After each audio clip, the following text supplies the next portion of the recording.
and action.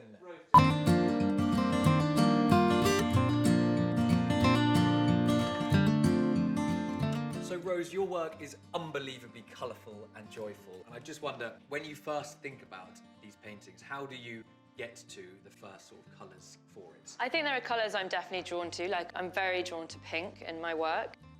It's very much just about getting stuff down on the canvas, seeing how colours work against each other. I don't want to have a perfect idea of a work before I start it. I still want there to be like spontaneity, and I still want room for change. So it doesn't always work, and that's really important as well. And I suppose the first thing I really like to think about when considering a flower arrangement is what's going on outside and what colours might be able to influence what I make. And so then, I always like to think about a sort of lead flower first. I think about what is the starting point, and that is based on the seasons. When I was living in Mexico for a while, I suddenly was using a lot of purples. There's this amazing blossom there called jacaranda that's in spring is incredible. That colour was everywhere in my work. So do you have a collection of colours in mind, or you sort of pick one colour? I mean, I'll normally have two colours that I know that I love next to each other. And then I start putting them together and seeing how they work. So what does the black and white do? The inclusion of black and white is really important as a form of balancing out colours in my work, which is something that Matisse does.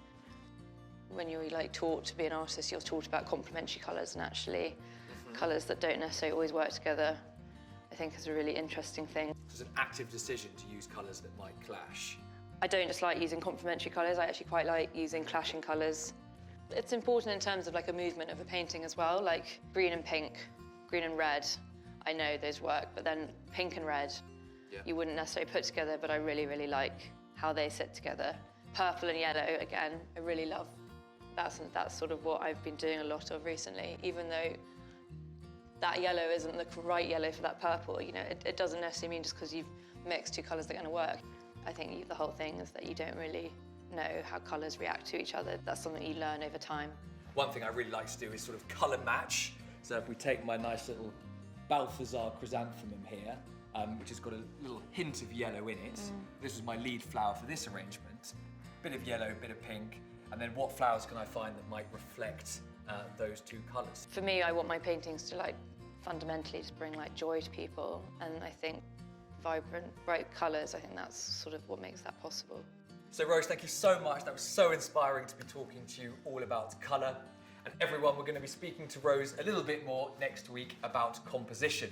So see you there.